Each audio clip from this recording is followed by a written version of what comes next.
श्री रामचंद्र भगवान की जय। सद्गुरु नानक देव की जय। श्री गुरु ग्रंथ साहिब की जय। जगतगुरु श्री चंद्र भगवान की जय। बाबा प्रीतम दास साहिब की जय। बाबा सिरो राम साहिब की जय। सभी संत महात्माओं की जय। अपने अपने माता पिता गुरुदेव की जय।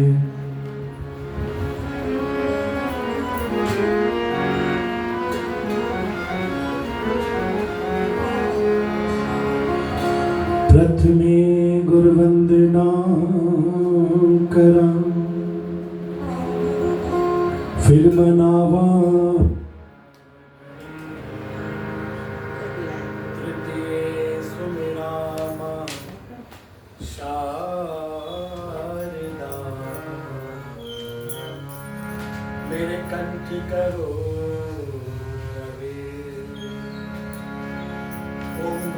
ब्रह्मा गुरुर्विष्णु गुरुर्देवो महेश्वरा। गुरुर्साक्षात् परब्रह्म तस्मै श्री गुरुवे नमः। वक्रतुंड महाकाय सूर्यकोटि निर्विघ्नं कुरु मे देव सर्वकार्येषु सर्वदा।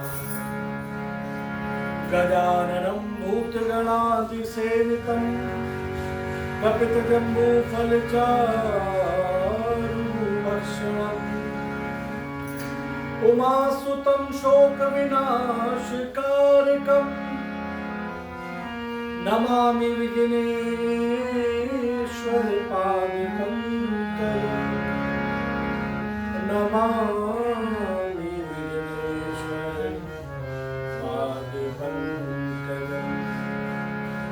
अखण्डमण्डलाकारं व्याप्तं येन चराचरं तत्पदं दर्शितं येन तस्मै श्री गुरुवे नमः। या कुन्देन्दु तुषारहार धवला, या शुभ्रवस्त्राम्बता, या वीणावरदण्डमण्डितकरा, या श्वेतपद्मासना, या ब्रह्माच्युत शङ्कर प्रभृतिभे देवे सदा वन्दिता।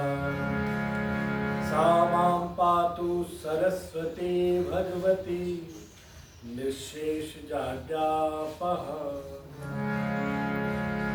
श्री कृष्णाय वासुदेवाय हरये परमात्मने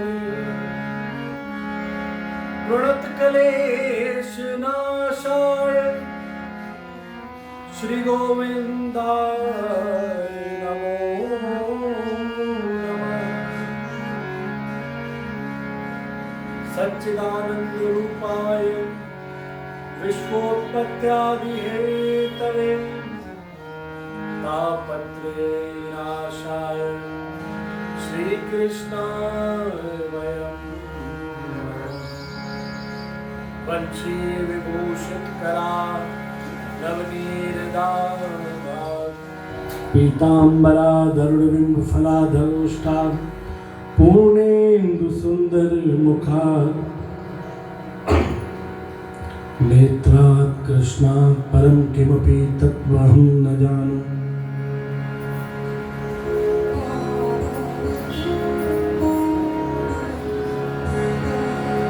जय जय श्री राधा रमण, जय जय नव नवल किशोर। जय जय श्री राधा रमण, जय जय नवल किशोर। जय गोपी चित चोर प्रभु, जय जय माखन चोर। वंदो गुरुपद कंज, कृपा सिंधु नर रूप हरि। महामोहतम कुंज, जास वचन रवि कर। मूकं करोति वाचालं, पिंगं लंघयते गिरिं। यत्कृपातमहं वन्दे परमानन्दमाधवम्।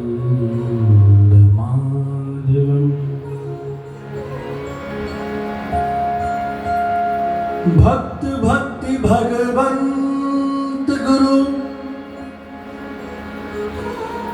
चतुर नाम वपु एक। इनके पद बंदन किए, नासत विघ्न अनेक। मंगल आदि विचार, बस तुन और अनूप। हरिजन को जस गावती, हरिजन मंगल रूप। संतन निर्णय कियो, मति श्रुति पुराण इतिहास। भजवे को दो सुधर, के हरि दास। श्री गुरु अग्रदेव आज्ञा दे,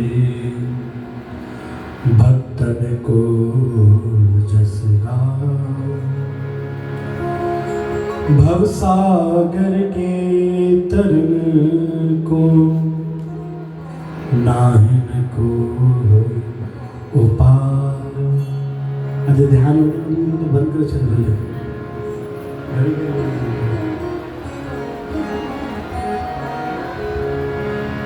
चार जुगन में भक्त जे,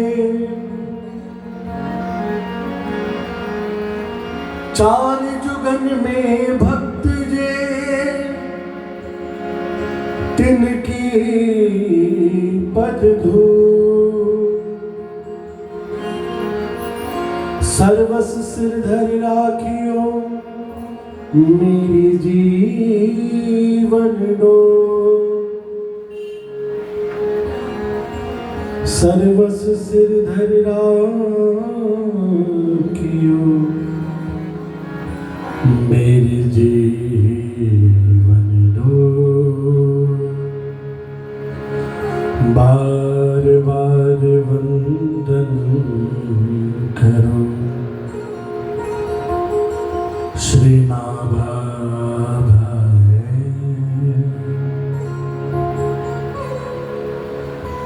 काढ़ोगा भावेद को। श्री भक्त माल रस में,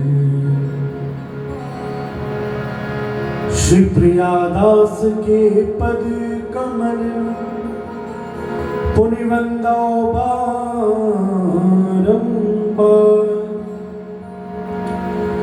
कीन भक्त रस बोधनी। कीन रस बोधनी, टीका अति सुख सार। हर मान विराजियो कथा रसिक हरदा तुम श्रोता भक्त मान के तुम पद रज हम दास तुम श्रोता भक्त मान के तुम पद रज हम दास। श्री कृष्ण कन्हैया लाल की जय, श्री भक्तमाल की जय, श्रीमद् भागवत महापुराण की जय, श्री रामायण जी की जय, सभी ग्रंथ वेद पुराण की जय। बोली सद्गुरुदेव भगवान की जय।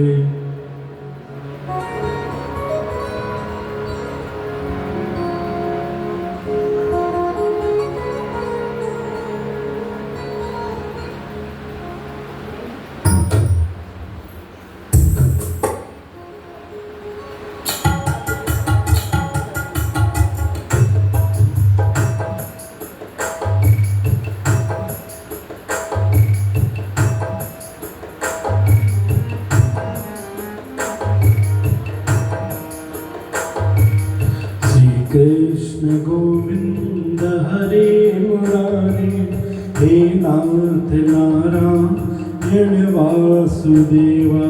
श्री कृष्ण हरे मुरारी, हे नाथ नारायण वासुदेवा। श्री कृष्ण गोविंद हरे मुरारी, हे नाथ नारायण वासुदेवा। श्री कृष्ण गोविंद हरे मुरारी, हे नाथ नारायण वासुदेवा। श्री कृष्ण गोविंद हरे मुरारी, हे नाथ नारायण वासुदेवा। श्री कृष्ण गोविंद हरे मुरारी, हे नाथ नारायण वासुदेवा। श्री कृष्ण गोविंद हरे मुरारी, हे नाथ नारायण वासुदेवा। श्री कृष्ण गोविंद हरे मुरारी, हे नाथ नारायण वासुदेवा। हे नाथ नारायण वासुदेवा, हे नाथ नारायण वासुदेवा। हे नाथ नारायण वासुदेवा, हे नाथ नारायण वासुदेवा। श्री कृष्ण गोविंद हरे मुरारी, हे नाथ नारायण वासुदेवा। कृष्ण गोविंद हरे मुरारी, हे नाथ नारायण वासुदेवा। हे नाथ नारायण वासुदेवा, हे नाथ नारायण वासुदेवा। हे नाथ नारायण वासुदेवा, हे नाथ नारायण वासुदेवा।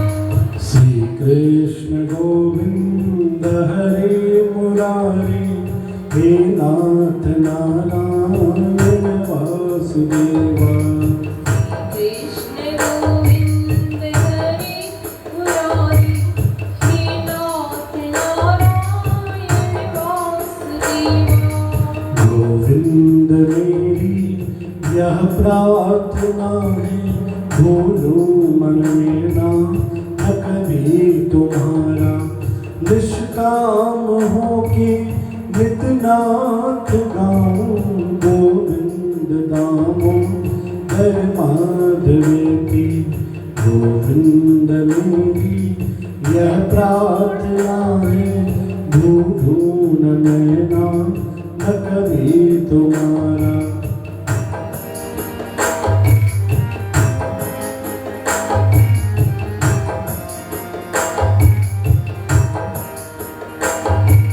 श्री कृष्ण गोविंद हरि मुरारी, हे नाथ नारायण वासुदेवा। श्री कृष्ण गोविंद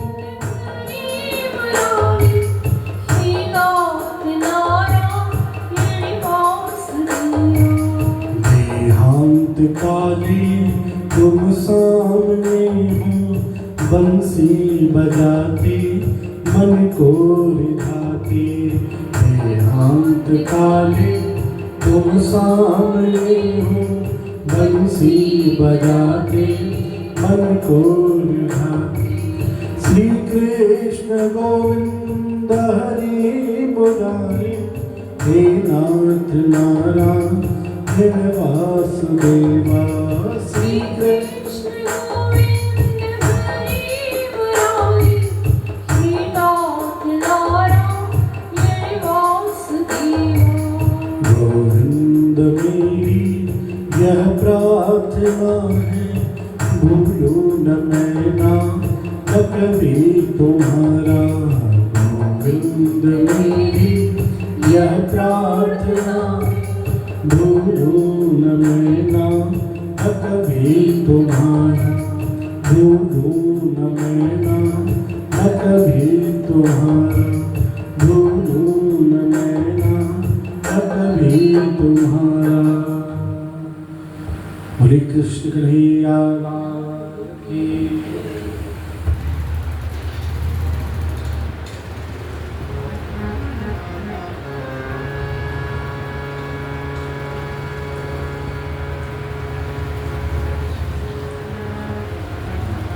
गोविंद मेरी यह प्रार्थना है, भूलो न मैं नाम न कभी तुम्हारा।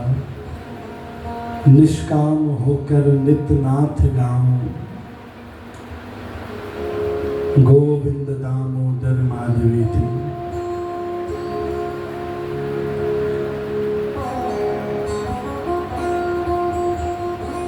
प्रभु परमात्मा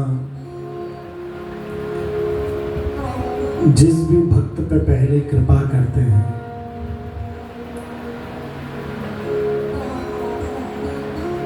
कृपा करने की सोचने से पहले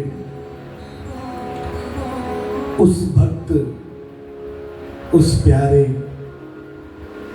उस जीवात्मा को अच्छी तरीके से टटोलते हैं। जैसे हम एक मटका लेने जाते हैं,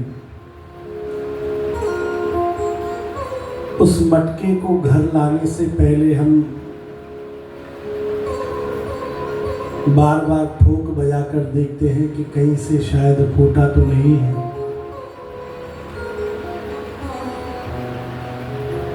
वैसे ही परमात्मा भी जो हमें दुख आते हैं, जो हमें संकट आते हैं, हमारे फल स्वरूप ही आते हैं, परंतु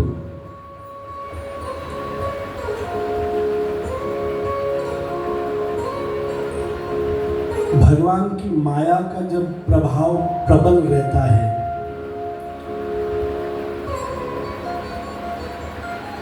उनको दुख संकट आते हैं, पर काफी समय से धीरे धीरे धीरे करके कर्म का फल वो भी भोगेंगे, और कर्म का फल एक भक्त है वो भी भोगेगा।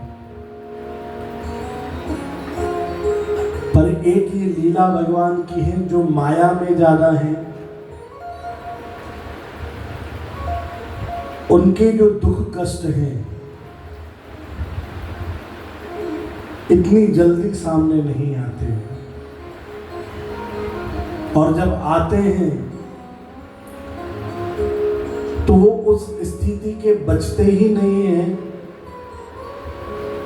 कि वो भगवान का ध्यान कर सके, भगवान का चिंतन कर सके या उन दुखों का उपाय कर सके। पर जो भक्त होते हैं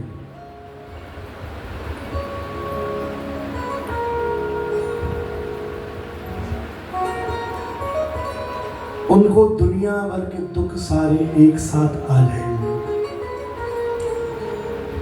भक्त मन में विचार करेगा, मैंने भगवान की राह चलना चालू करी और चलते से ही मेरे पास ये मुसीबत आ गई, ये मुसीबत आ गई, ये मुसीबत आ गई।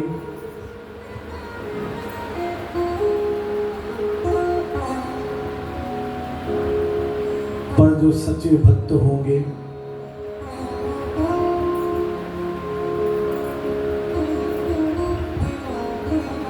वो किसी भी मुसीबत से,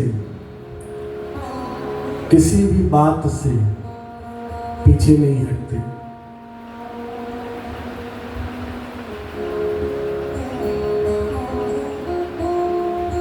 और परमात्मा भी कोशिश करते हैं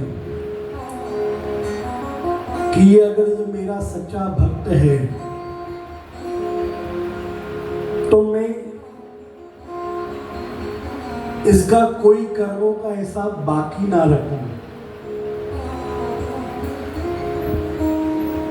क्योंकि कर्मों का हिसाब किसी एक जन्म का नहीं है, कुछ सालों का नहीं है।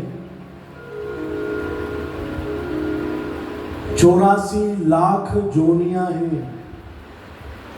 वो 84 लाख जोनी हम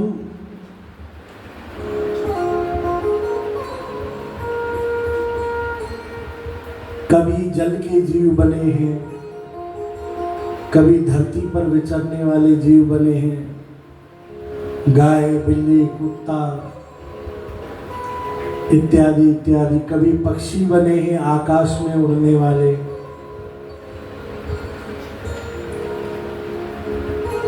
और कभी कीट पतंगा, मच्छर, मक्खी।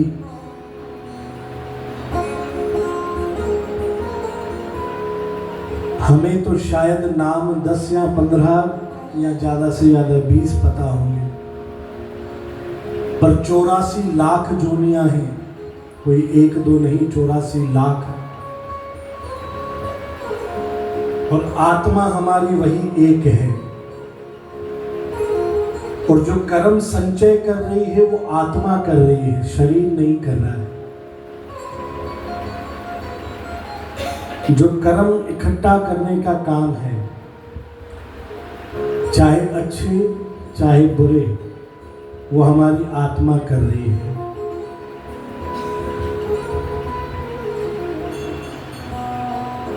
कोई कर्म का फल हमें तुरंत मिल जाता है। हम बिना ध्यान के कहीं से जा रहे हैं, कुछ अलमारी पड़ी है या कुछ चौखट ऊंची पाँव लगा, तो हमने चौखट को पाँव मारा, हमारे पाँव में भी लग गया, तो वह कर्म का फल तुरंत मिल गया। आपने बीज बोया, आप सोचो सुबह को बोया शाम को फल मिल जाए, तो हो सकता है क्या? नहीं। कोई पेड़ पौधे ऐसे होंगे जो हो सकता है महीने बाद उसमें फूल लग जाए, पर कोई ऐसे भी होंगे कि आज लगाए आपने 10 साल बाद उसमें कोई फल आएगा। तो वैसे ही कर्म भी हैं, हम बीज के रूप में बोते जा रहे हैं। कोई कर्म का फल आज हमारे सामने आ जा रहा है और कोई कर्म का फल आज से समझो 10 साल बाद आएगा, 20 साल बाद आएगा, 100 साल बाद आएगा। और हो सकता है कोई कर्म भोगना बाकी रह जाए, तो हम ये शरीर जब छोड़ देंगे ना, आगे जो गति हो सकता है मनुष्य देह में फिर आए, हो सकता है पशु पक्षी बने, हो सकता है जल के जीव बने, तो वो कर्म का खाता हमें वहां भी जाकर चुकाना पड़ेगा। देह कोई सी भी हो, उससे फर्क नहीं पड़ेगा। कर्म का लेखा जोखा आत्मा से है और वो आत्मा को हर हालत में चुकाना ही है। कोई बोले कि मैं बहुत ज्ञानी हूं, मैं तो कर्मों के बंधन से छूट जाऊंगा।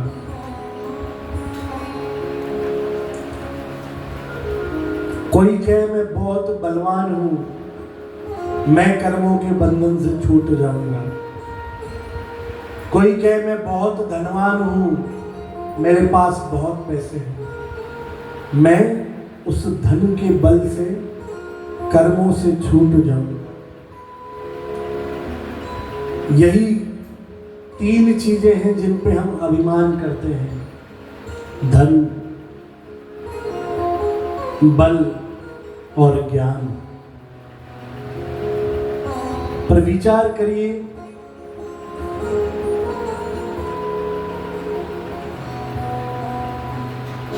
जब भगवान भी अवतार लेकर इस धराधाम पे आए,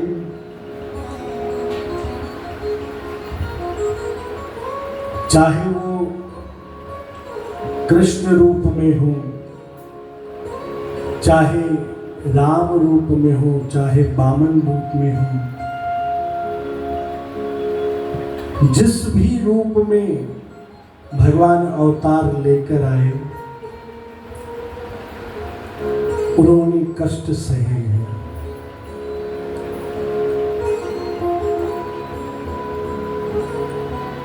कृष्ण अवतार में देखिए, अभी जन्म ही लिया, जन्म भी कहाँ लिया? कारागार में, जेल में।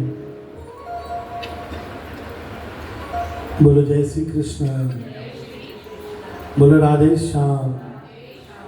जन्म लिया जेल में और पैदा होते ही अपने माँ बाप को छोड़ना पड़ा, दूसरे माँ बाप के पास जाना पड़ा। मात्र 6 दिन हुए, पूतना राक्षसी पहुंची भगवान को जहर पिलाने के लिए। उसके दूसरे दिन छटकासुर ऐसे कर निरंतर भगवान की प्रगटोत्सव चलता रहा। जितने भक्त आए भगवान के पास, उतने दैत्य भी भगवान को मारने रोज आए।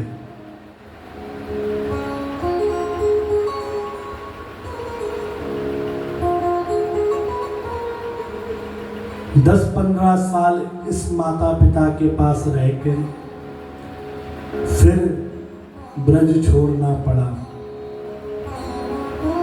मथुरा पहुंचे, वहां लीला करी, फिर वहां से द्वारिका, और पूरा ही चरित्र देखे।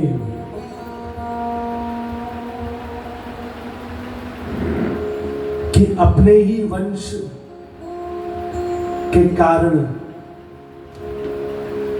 भगवान को अपनी लीला पूरी करनी पड़ी। और चाहे राम अवतार, जिस दिन भगवान को अयोध्या का राज मिलना था, उसी दिन 14 साल का वनवास। विचार करके देखो,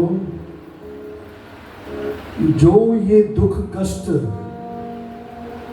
हम भगवान के चरित्र में पढ़ रहे हैं या भक्तों के चरित्र में पढ़े हैं, आगे भी और पढ़ेंगे,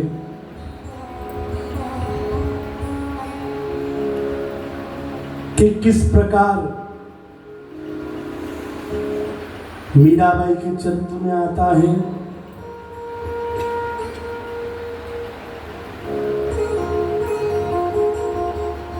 कि मीराबाई के ससुर ने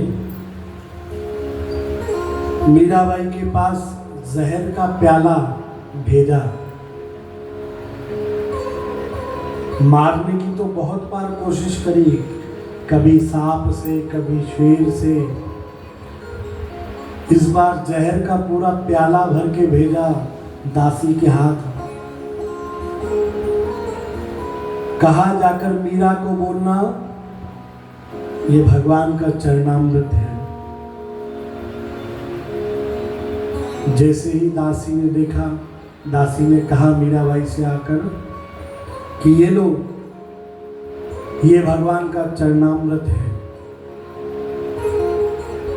मीराबाई ने चरणामृत हाथ में लिया। चरणामृत 5 चीजों से, दूध, दही, घी, माखन, शहद, इनसे बनता है। अब इन चीजों का रंग क्या होगा? बैठे हो सब? नहीं बैठे हो जी? बैठे हो कि नहीं बैठे हो? पहले ये तो बताओ।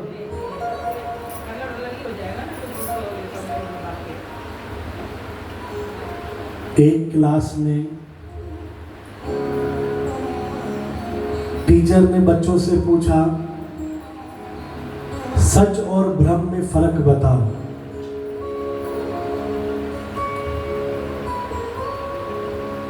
बहुत बच्चों ने जवाब दिया पर सही नहीं। पर एक बच्चा उठा, उसने बताया कि भाई आप जो बता रहे हो वो सच है, पर आपको लग रहा है हम सुन रहे हो वो आपका, तो ऐसी बात यहां तो नहीं है ना भाई। सब खो मत जाओ। मैंने पहले दिन बताया था, देह को मृत बनाकर बैठो पर आत्मा को जगाकर बैठो। एक भी शब्द इधर उधर मत करो। एक भी शब्द इधर उधर हो जाएगा तो नजर हटी, अर्थ का अनर्थ समझ के बैठ जाओगे। भाई दूध, दही, घी, इनका कलर कैसा होगा एक कटोरे में? सफेद। इतना आसान जवाब है, सोच रहे हो बैठ के। तो जब चरणामृत का रंग होता है सफेद, पर वो चरणामृत था नहीं, जहर था। और जहर भी कोई ऐसा वैसा आज का नहीं। आज तो सब चीजें मिलावट में वाली मिलती, चूहा भी नहीं मरता है जहर से। पर वो समय तो सब सच्चा था, जहर भी सच्चा था। मीराबाई के आगे जो चरणामृत कह के आया उसका रंग पूरा काला। पर जैसे दासी ने कहा कि आपके लिए मैं चरणामृत लेकर आई हूं,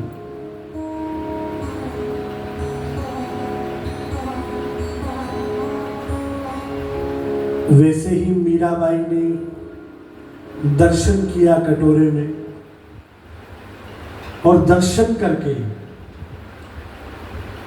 मीराबाई इतनी ज्यादा प्रसन्न हो गई, नाचने लगी, कूदने लगी।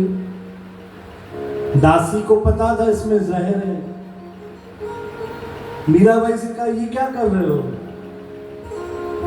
इतना खुश तो मैंने आपको देखा नहीं कभी। भाई चरणामृत तो आप रोज लेते हो। मीराबाई ने कहा, चरणामृत तो मैं रोज लेती हूं,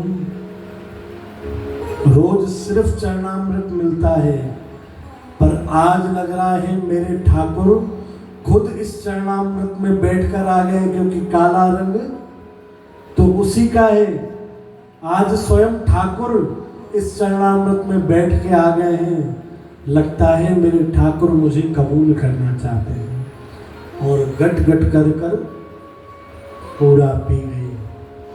और मीराबाई को कुछ नहीं हुआ, पर भगवान को तकलीफ हुई, क्योंकि भगवान, इस कथा का उद्देश्य पहले दिन से ही यही है कि भगवान का दिल दुखा दो। भगवान इतना नाराज नहीं होता है, और नहीं भी होता है, बच्चा समझ के माफ कर देता है। पर जब भक्त का दिल दुखता है तो वो भगवान सहन नहीं कर पाता। मीराबाई बस श्रीनाथ जी के दर्शन करने गई और भगवान ने सशरीर ही मीराबाई को कबूल कर दिया। उसी मूर्ति में मीराबाई समाहित हो गई। तो ये एक भक्ति भक्ति है और भाव प्रकट जब तक हम नहीं करेंगे भगवान वो भक्ति कबूल नहीं करते हैं। हम हर चीज में तर्क ढूंढते हैं, हर चीज को काटने की करते हैं, पर जो भक्त होते हैं भगवान के वो हर चीज में भगवान की कृपा का अनुभव महसूस करते हैं।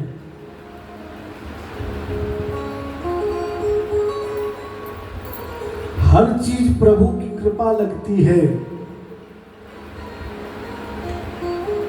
बारिश पड़ेगी तो कोई कहेगा वाह वाह भगवान की कृपा, आज तो भगवान की कृपा बरस रही है।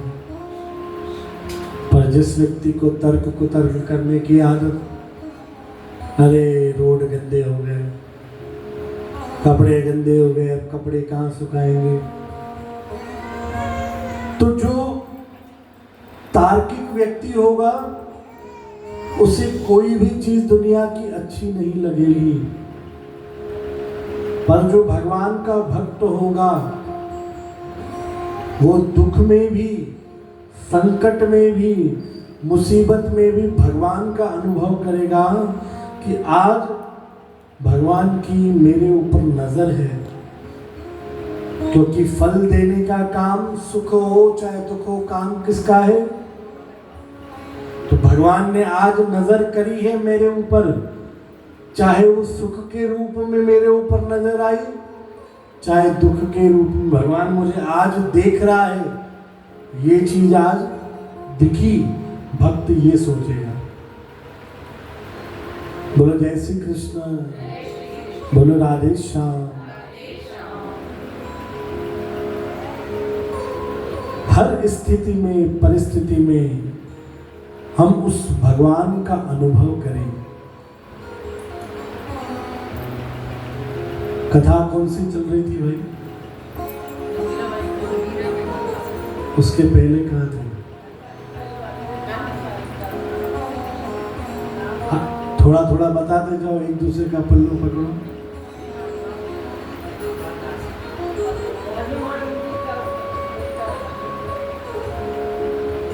हनुमान वंश तक पहुंचे और आगे कोई?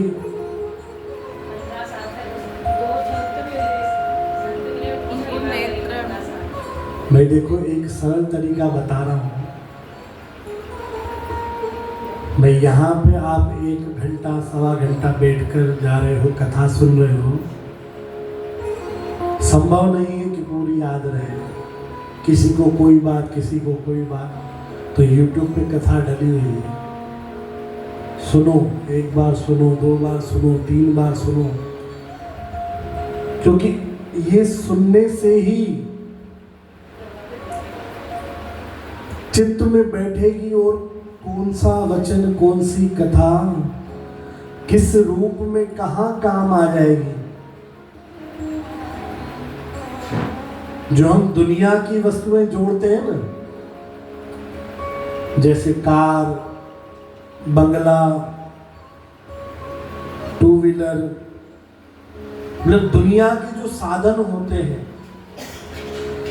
उन साधनों को हमें उपयोग करना पड़ता है, तब जाके वो उपयोग में आते हैं। आपके पास गाड़ी है तो जब उसमें आप चाबी लगाओगे, स्टार्ट करोगे, चलाओगे तो चलेगी।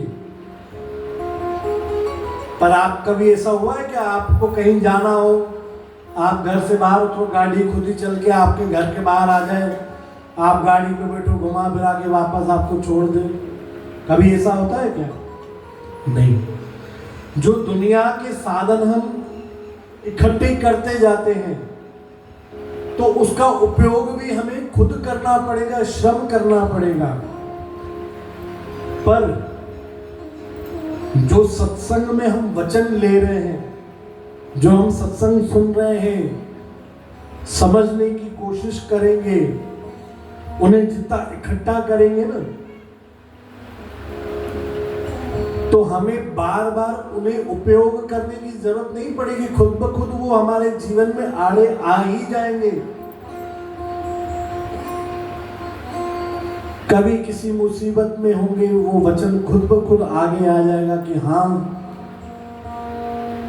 ये बात मैंने सुनी थी, इसका ये है। जो सत्संग निरंतर सुनेगा, उसको मनन करने की कोशिश करेगा, उसको सत्संग को अपने जीवन में इकट्ठा करेगा, वो व्यक्ति बहुत जल्दी परेशान नहीं होगा। देखो, क्योंकि परेशानी, हम यहाँ पे जादू टोनों की बातें नहीं करने बैठे कि आप ये करो तो आपके दुख भाग जाएंगे, आप माथा टेको तो बिल्कुल, चुटकी बजाओ तो ये हो जाएगा, चुटकी बजाओ तो वो हो जाएगा। वो सब व्यर्थ की बातें।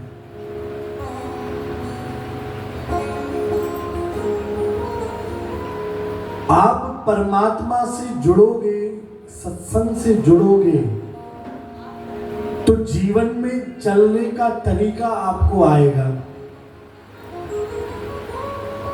आप जीवन में कैसे चला जाए, जीवन में कैसे मुसीबतों से लड़ा जाए, वो हम सत्संग में सीख पाएंगे।